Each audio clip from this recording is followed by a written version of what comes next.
በሕጉ እንኖር፣ በቤተ ክርስቲያኑ እንስገድ፣ እናስቀድስ፣ ሥጋው ደግሞ እንቀበል።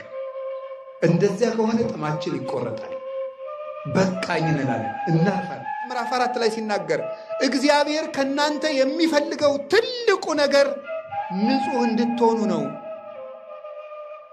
አባት የወለደውን ልጁን የሚፈልገው ትልቁ ነገር መልኩ እሱን መስሎ እንዲወለድ ነው።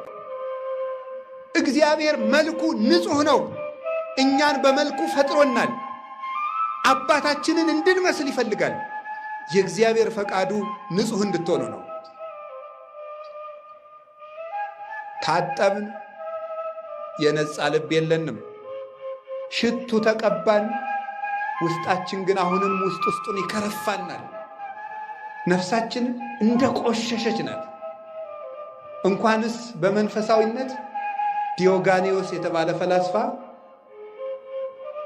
አንድ በጣም ሽቱ ተቀብቶ በአቴና አደባባይ ሲዞር አይቶት፣ ወዳጄ ሽቱ ተቀብተህ ትዞራለህ፣ የህሊናህን ክርፋት ግን ምን ትቀባዋለህ?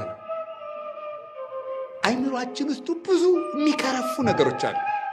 ልባችን ውስጥ ብዙ የሚያስጸይፉ ነገሮች አሉ። እነዚያን ማን ነው የሚያነጻቸው? ውሃ? በፍጹም። ሽቱ? በፍጹም። አዲስ ልብስ መልበስ? በፍጹም። ንጹሕ ቤት ውስጥ መቀመጥ? በፍጹም። አዲስ አልጋ ማሰራት? በፍጹም።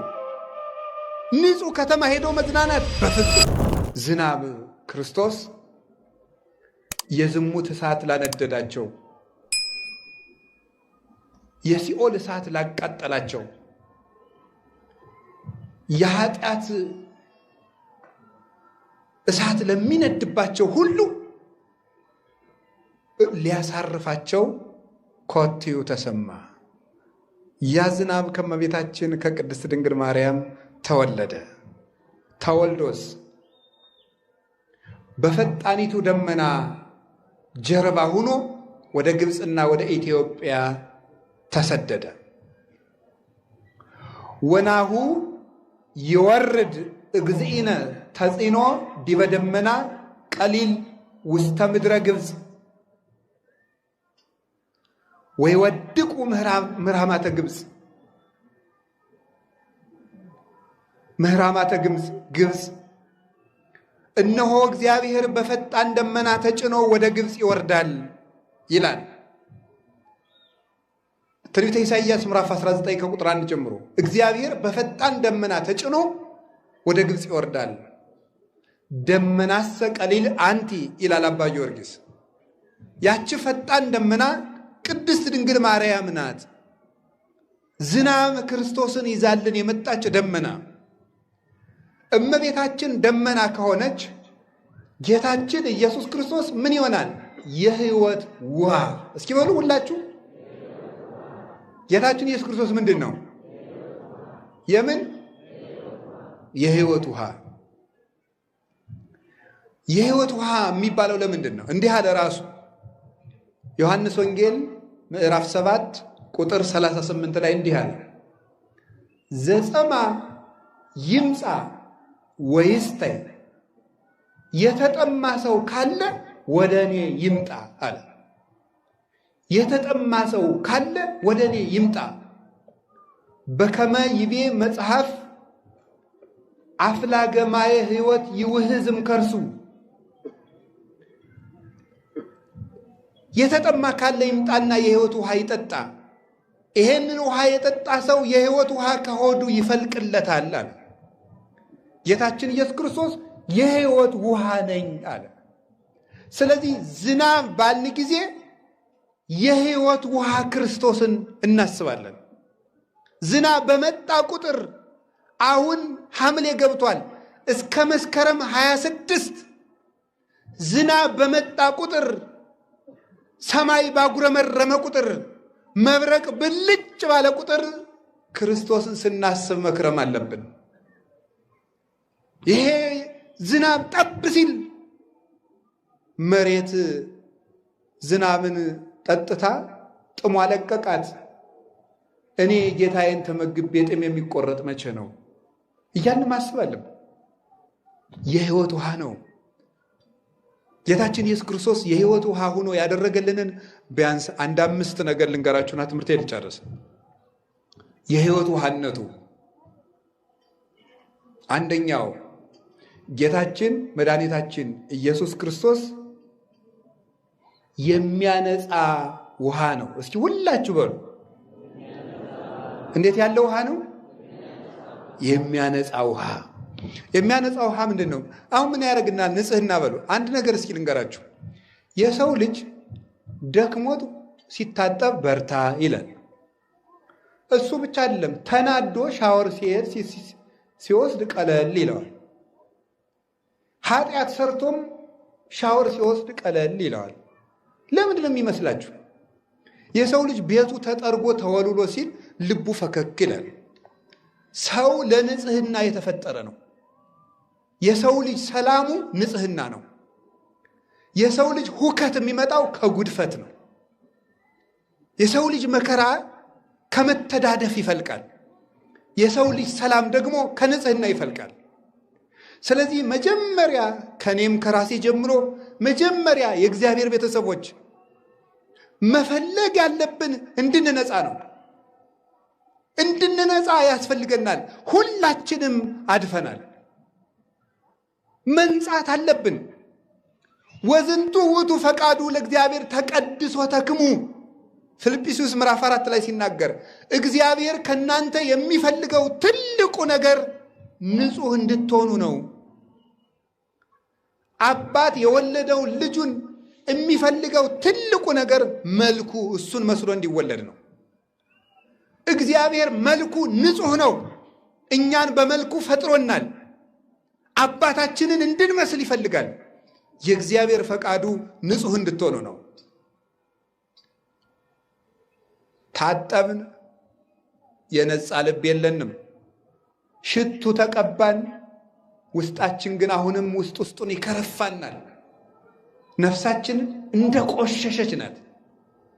እንኳንስ በመንፈሳዊነት ዲዮጋኔዎስ የተባለ ፈላስፋ አንድ በጣም ሽቱ ተቀብቶ በአቴና አደባባይ ሲዞር አይቶት ወዳጄ ሽቱ ተቀብተህ ትዞራለህ፣ የህሊናህን ክርፋት ግን ምን ትቀባዋለህ ነው። አይምሯችን ውስጥ ብዙ የሚከረፉ ነገሮች አሉ። ልባችን ውስጥ ብዙ የሚያስጸይፉ ነገሮች አሉ። እነዚያን ማን ነው የሚያነጻቸው? ውሃ በፍጹም። ሽቱ በፍጹም። አዲስ ልብስ መልበስ በፍጹም። ንጹህ ቤት ውስጥ መቀመጥ በፍጹም። አዲስ አልጋ ማሰራት በፍጹም። ንጹህ ከተማ ሄዶ መዝናናት በፍጹም። የሚያነጻን ምንድን ነው?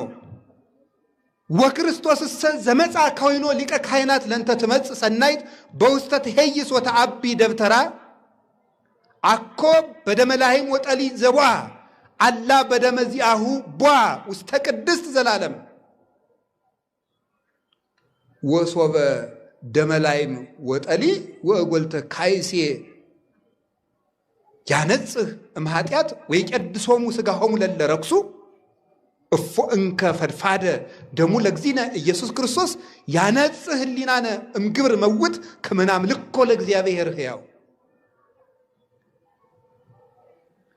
ጌታችን ኢየሱስ ክርስቶስ ሊቀ ካህናት ሆኖ መምጣቱ ለምትመጣው ርስት ለመንግሥተ ሰማያት አስታራቂ ሆኖ ለወንጌል መምህር ሆኖ መምጣቱ የመጣው የሰው እጅ ወዳልሰራት መቅደስ የመጣው የፍየሎችንና የኮርማዎችን የላሞችን ደም ይዞ አይደለም።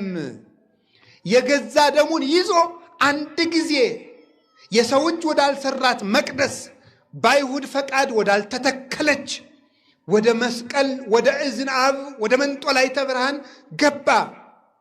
እንግዲህ በብሉይ ኪዳን የነበረው የፍየሎች፣ የኮርማዎች፣ የበጎች፣ የጥጃዎች ደም ስጋቸውን የሚያነጻ ከሆነ የጌታችን የመድኃኒታችን የኢየሱስ ክርስቶስ ደምማ እንዴት አድርጎ ህሊናችንን ያነጻው ይሆን ይላል ቅዱስ ጳውሎስ።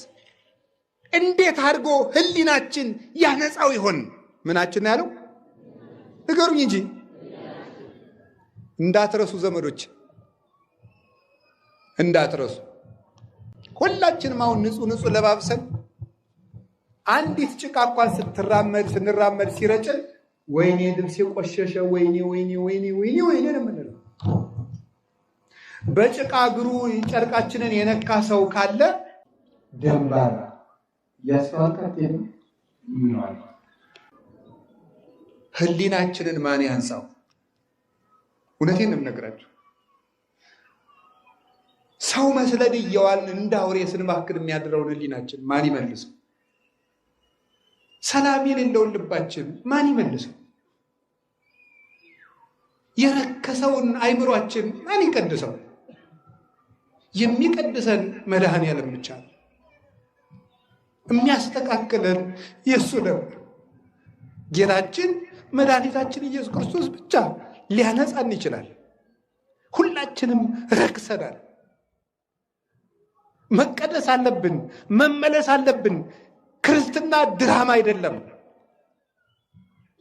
አይምሯችን መስተካከል አለበት።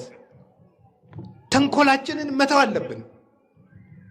የሚያነጻን መድኃኔዓለም ነው። የምንነጻው ደግሞ ማረን ብለን ንስሐ ገብተን ስጋውን ደግሞ ስንቀበል ነው። እየተሰበሰብን እንደ ክምር ብንናድ ምሕረት አናገኝም። ደሙን አፍሷል፣ ስጋውን ቆርሷል፣ ዘመንን ባርኮ ሰጥቶናል። ምን እንዲያደርግልን ነው የምንፈልገው?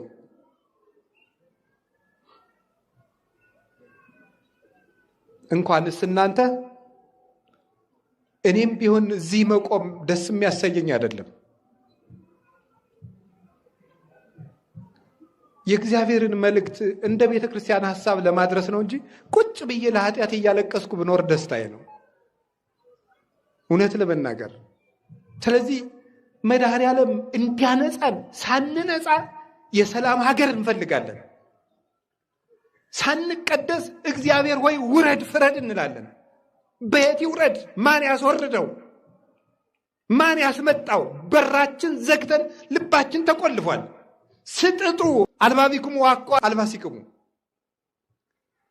ልብሳችሁን ሳይሆን ልባችሁን ቅደዱት ብሎ ተናግሯል። መድኃኔዓለም ሁላችንን የሚያንጻን ይቅር ይበለን፣ በምሕረት ዓይን ይመልከተን። እንግዲህ ዘመዶች ዝናሙ የሰፈሩን ቆሻሻ ሁሉ ሲያጸዳ እኛ ከነ ቆሻሻችን መስከረም እንዳይጠባ ሁላችንም ንስሐ እንግባ። እውነቴን ነው የምነግራችሁ፣ ከላይ እስከታች ሁላችንም ንስሐ እንግባ። ከነገ ሰኞ ጀምሮ ንስሐ እንግባ። እኔም ለራሴ እገባለሁ። እውነቴን ነው የምነግራችሁ። መድኃኔዓለም ደግሞ አንጽቶ የማይደፈርስ ውሃ ነው። ከአንድ ኩሬ 10 ሰው ቢታጠብበት ይደፈርሳል። መድኃኔዓለም ግን ዓለም ሁሉ ቢታጠብበት የማይደፈርሰው ውሃ፣ ንጹሕ ውሃ እሱ ነው። የማይጸየፈን ውሃ፣ የማይከለከል ውሃ፣ ነፍስን የሚያነጻው ውሃ፣ ልብን የሚቀድሰው ውሃ፣ ቆሻሾቹን አንጽቶ ብርሃን የሚያለብሰው ውሃ ያ ክርስቶስ ነው።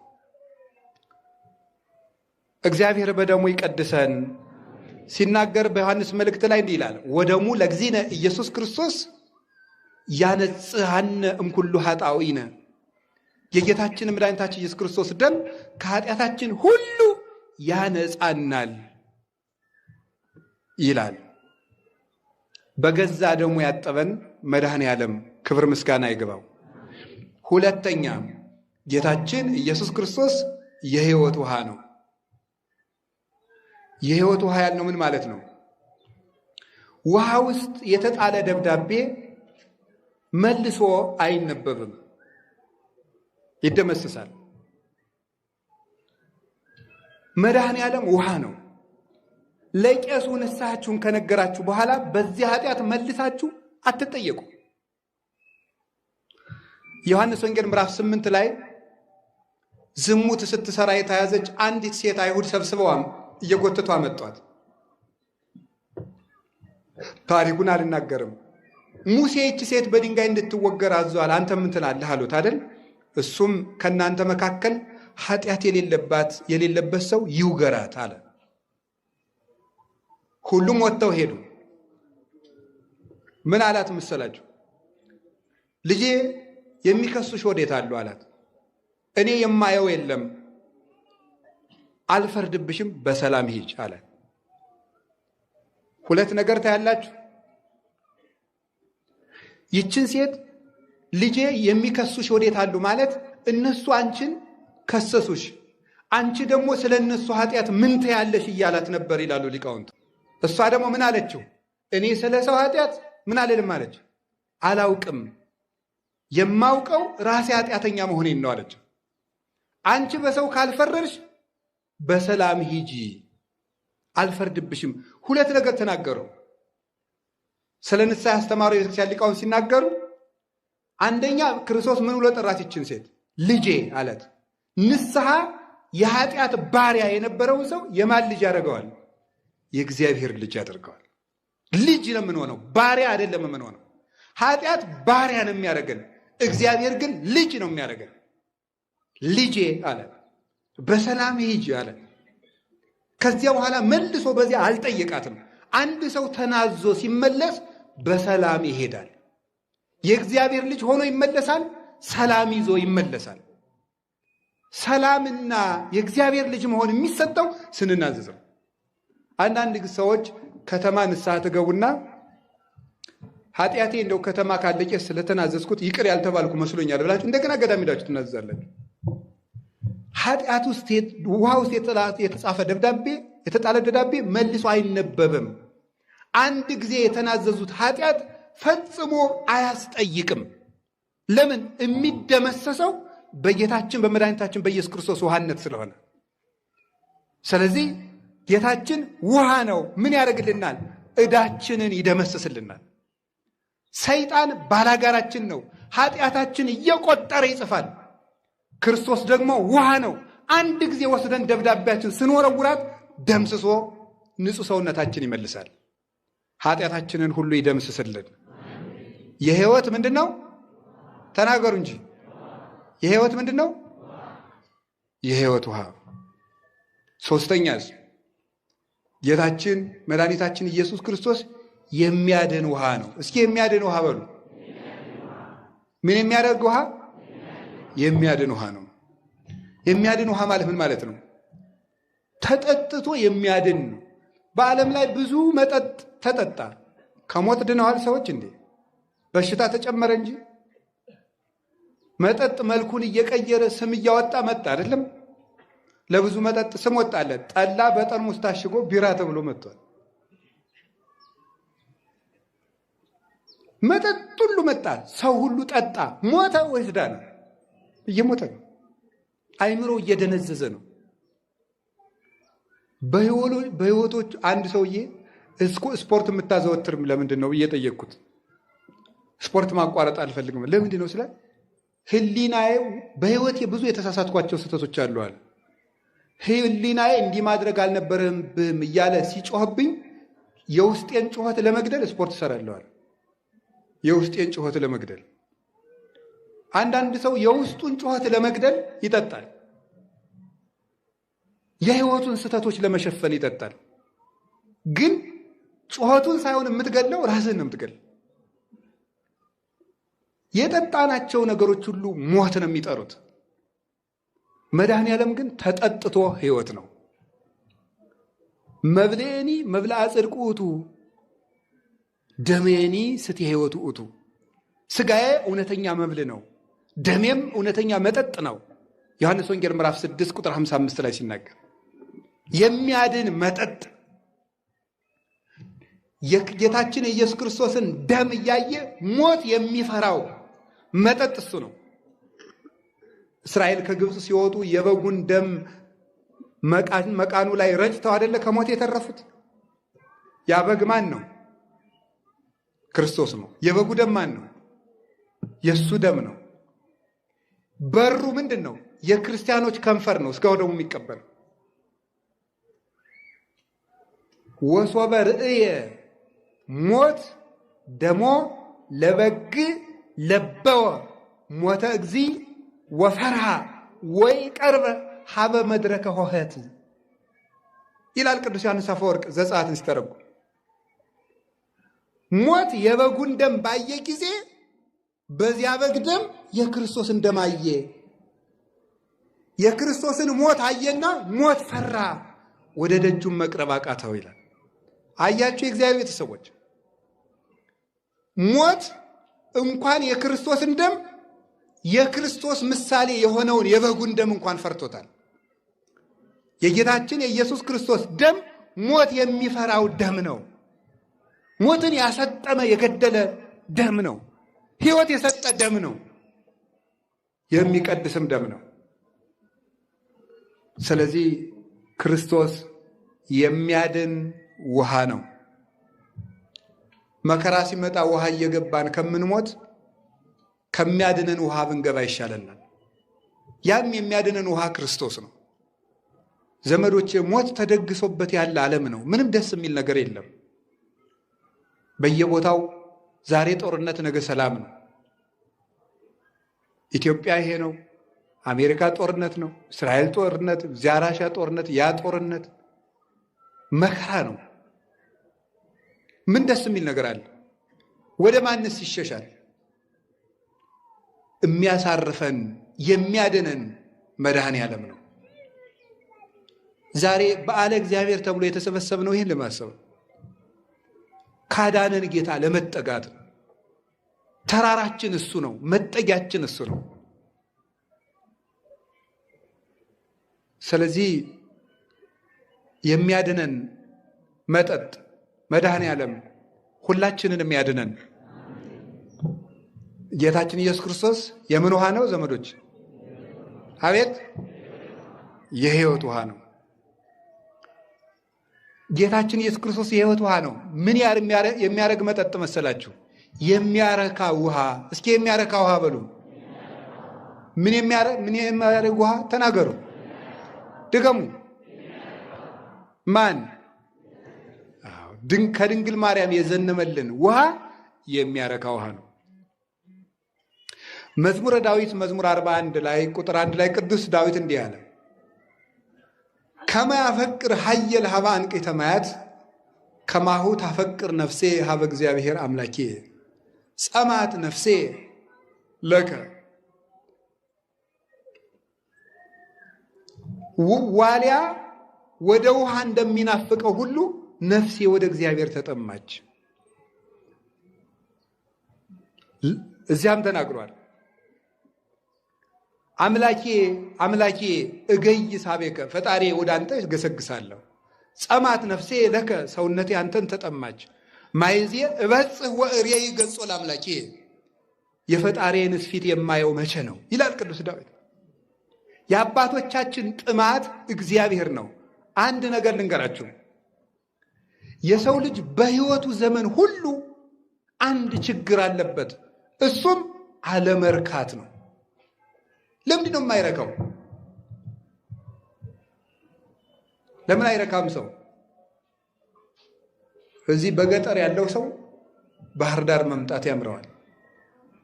ባህር ዳር ያለው ሰው አዲስ አበባ መሄድ ያምረዋል። አዲስ አበባ ያለው ሰው አሜሪካ መሄድ ያምረዋል። አሜሪካ ያለውም ቢሆን ዱባይ ሄዶ መዝናናት ያምረዋል። ዱባይ ያለው ደግሞ አንዱ መሄድ ያምረዋል። ሰው ጠግቦ አያውቅም እስከዛሬ። ቀይ ሚስት ያገባ ሰው ጥቁር ይፈልጋል። ጥቁር ያገባው ሰው ቀይ ይፈልጋል። ሰው መቼ ነው በቃኝ የሚል? የቀበሌ አስተዳደሩ ወረዳ መሆን ያምረው ይሆናል ነው። እንግዲህ ተሹሜ አላውቅም፣ እንዲህ አይነት ነገር አልሾምም። ወረዳው ዞን፣ ዞን ክልል፣ የክልሉ ደግሞ ምን እንደሚመኙ አልናውቅም። እንግዲህ ይኸው መነኩሴው ጳጳስ፣ ጳጳሱ ፓትርያርክ መሆን ይፈልጋል። ሰው ለምንድን ነው ግን የማይጠግበው? ሰው መርካት አጠገበው አቃተው እኮ። ሰማችሁ? ምግብ ራሱ የሰውን አለመርካት አያሳይም? መጀመሪያ ስታርተር፣ ቀጥሎ ደግሞ ምንድን ነው ዋናው ምንድን ነው ስሙ? ቤዚክ ነው። ምንድን ነው ዋናው? ዋናውን ደግሞ ይበላል። ቆይቶ ደግሞ ምንድን ነው የሚለው? ዴዘርት ነው ዲዘርት ነው ደግሞ ያን ይበላል። ግጥም አድርጎ በልቶ እኮ ነው እኮ። ይገርማል እኮ ግጥም አድርጎ የጠጠር መጣያ እስከማይተርፈው ድረስ በልቶ ዲዘርት ይላል ደግሞ። ታምረኛ ነው እኮ ይሰው ልጅ። አሁን እኮ ሆዱ ሳይሞላ ቀርቶ አይደለም። ምን ፈልጎ ነው? ሰው አረካኮ ስላለ። በትንሣኤ ሰሞን የአብይ ጾም ስጋ ያምረዋል፣ የትንሣኤ ቆሎ ያምረዋል። ስጋ በልቶ ሰው ለምንድን ነው ግን ደስ የማይለው? ለምን ይመስላችኋል? ሰውን የሚያረካው ማን ብቻ ስለሆነ ነው? እግዚአብሔር ብቻ ስለሆነ። ሰው የሚረካው እግዚአብሔርን ሲያገኝ ነው። አሁን ሁልጊዜ የምንፈልገው እየፈለግን ግን ሁልጊዜ የማይሞላልን ለምን ይመስላችኋል? እግዚአብሔርን ስላላገኘ ነው። ቅዱስ ዳዊት እንዲህ ይላል መዝሙር 16 ላይ ወእጸግብ በርእየ ስብሐቲከ፣ ፊትህን አይቼ እጠግባለሁ አለ። ሰው እግዚአብሔርን ካየ በኋላ ሌላ ማየት የሚፈልገው ነገር የለም። ሰው እግዚአብሔርን ካየ በኋላ ሌላ ማየት የሚፈልገው የለም። እስመ ዘበኀቤከ የዐርፍ ነጽሮተ ኩሉ ነባብያን፣ የመላእክት የደቂቀ አዳም ሁሉ ዓይን የሚያርፈው አንተን ሲያይ ነው ይላል። እግዚአብሔር ጥም ይቆርጣል። ደስታ ሁልጊዜ እንፈልጋለን። እንገራችሁ፣ ሰው ሐዘኑን ለመርሳት 10 ደቂቃ ፊልም ያያል፣ 10 ደቂቃ ዘፈን ያያል። ስግት ነው የሚለው ሰው። ታዲያ ምንድን ነው የሚሻለው? ያን ጥም የሚቆርጠውን ውሃ መምጣት። የዮሐንስ ወንጌል ምዕራፍ 4 ቁጥር 14 ላይ ምንድን ነው ያላት ለዛች ሴት? ከዚህ ውሃ የሚጠጣ መልሶ ይጠማል፣ እኔ ከምሰጠው ውሃ ይጠጣ ግን መልሶ አይጠማም ማለት ነው። ያቺ ሴት የምትቀዳበት ጉድጓድ ማለት እኛ ዛሬ ደስታ የምንቀዳባቸው የዓለም ጉድጓዶች ናቸው። እነዘፈን እንደዚህ ያለው ነገር መዝናኛዎች ናቸው። ከዚህ ጉድጓድ የሚጠጣ ይጠማል አለ። ምን ማለቱ ነው? በዓለም የምናገኘው ደስታ ዛሬ ያስደስትህና ነገም እንድትደግመው ከነገ ወዲያም እንድትደግመው የዛሬ ላድርግና ይበቃኛል እያልክ ነገም እንድትቀጥል ያደርጋል። ሁልጊዜ የሚያስጠማ ውሃ ነው የዓለም ደስታ። በክርስቶስ መደሰት ግን አያስጠማም። ስለዚህ ጌታችን ኢየሱስ ክርስቶስ ጥም የሚቆርጥ ውሃ ነው። ሁሉን አድርጋችሁ ልባላችሁ አልሞላላችሁ ካለ ኑ ወደ ክርስቶስ፣ እሱ ጥም ይቆርጣል። በሕጉ እንኑር፣ በቤተ ክርስቲያኑ እንስገድ፣ እናስቀድስ፣ ሥጋው ደሙን እንቀበል። እንደዚያ ከሆነ ጥማችን ይቆረጣል። በቃኝ እንላለን፣ እናርፋለን። ከቃሉ ጋር ናችሁ። እግዚአብሔር ከሁላችን ጋር ይሁን። እግዚአብሔር ከሁላችን ጋር ይሁን። ያቺ ሴት ነበረች ሉቃስ ወንጌል ምዕራፍ 8 ቁጥር 43 ላይ ያለችው 12 ዓመት ደም ይፈሳል። ከዛ ምንድነው የሚለው መጽሐፉ? ግን ምንድነው የገጠማት ሴት? ከባለ መድኃኒቶች ሁሉ ከሰረች እንጂ ምን አላረገችም ይላል፣ አላተረፈችም ይላል። መድኃኒት ስትሞክር ሲያከስራት፣ እንደገና ከሌላ መድኃኒት አዋቂ ሲያከስራት፣ እንደገና ከባለ መድኃኒት ስትሄድ ሲያከስራት መከራዋን አየች። አንድ መድኃኒት ግን አገኘች። ጨርቁን ነካቸው፣ ደሟ በአንድ ጊዜ ቀጣል።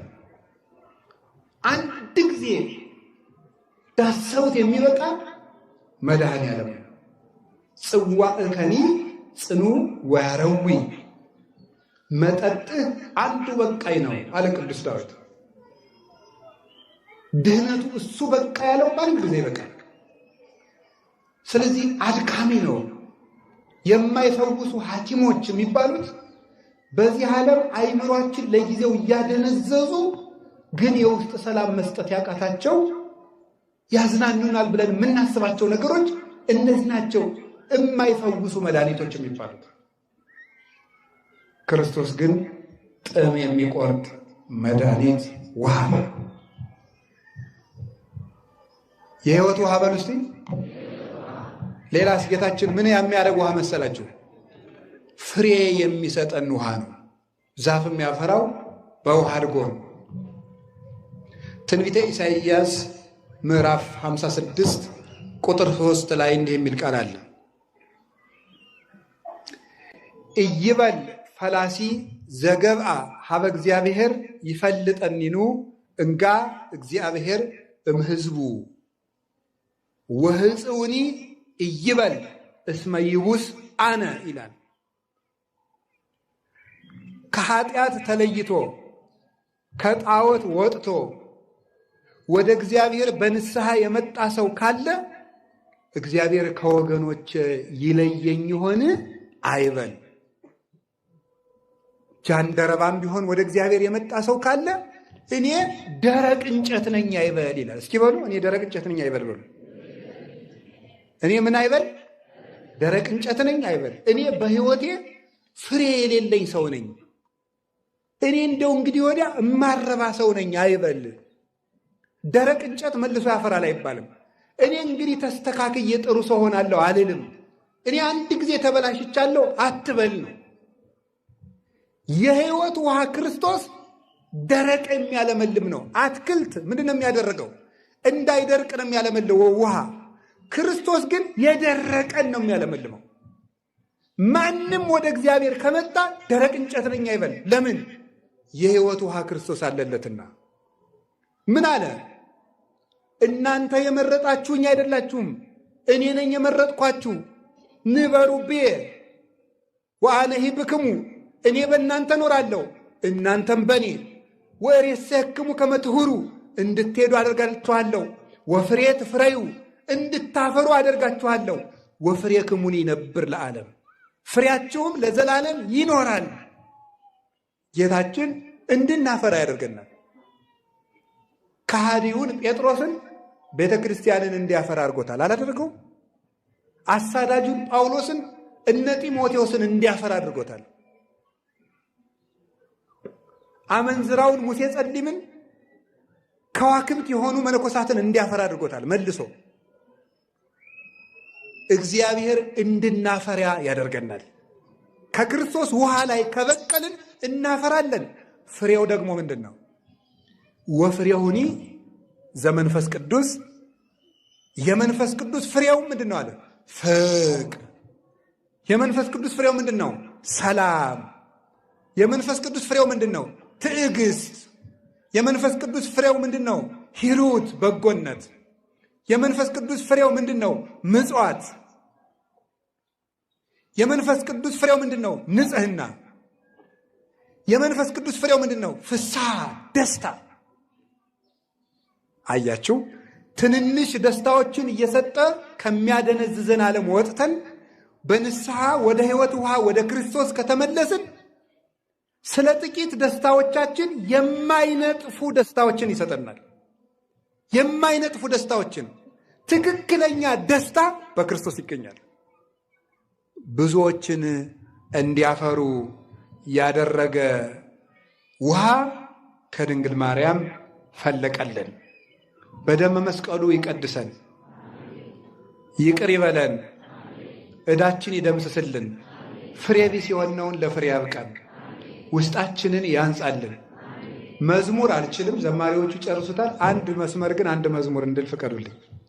ይሄ ሁሉ የሚያነጻን የሚቀድሰን ኃጢአታችን የሚያጥብልን ውሃ የፈለቀ ከማን ይመስላችኋል? ከእመቤታችን።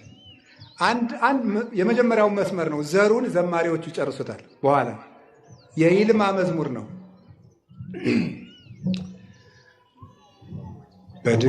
የድንግል ትሕትና በዓለም ተደነቀ፣ በዓለም ተደነቀ።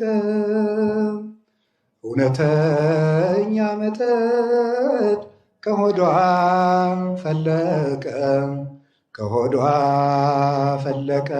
ጨምሩበት። የድንግል ትሕትና በዓለም ተደነቀ፣ በዓለም ተደነቀ። እውነተኛ መጠጥ ከሆዷ ፈለቀ፣ ከሆዷ ፈለቀ። ሰው የሚድንበት ሮማንና ገውዝ ሮማንና ገውዝ ከሆዷ ፈለቀ እንደ ምንጭ እንደ ወንዝ እንደ ምንጭ እንደ ወንዝ። ድገሙት። የድንግል ትሕትና በዓለም ተደነቀ በዓለም ተደነቀ። እውነተኛ መጠጥ ከሆዷ ፈለቀ ከሆዷ ፈለቀ። ሰው የሚድንበት ሮማንና ገውዝ ሮማንና ገውዝ ከሆዷ ፈለቀ እንደ ምንጭ እንደ ወንዝ እንደ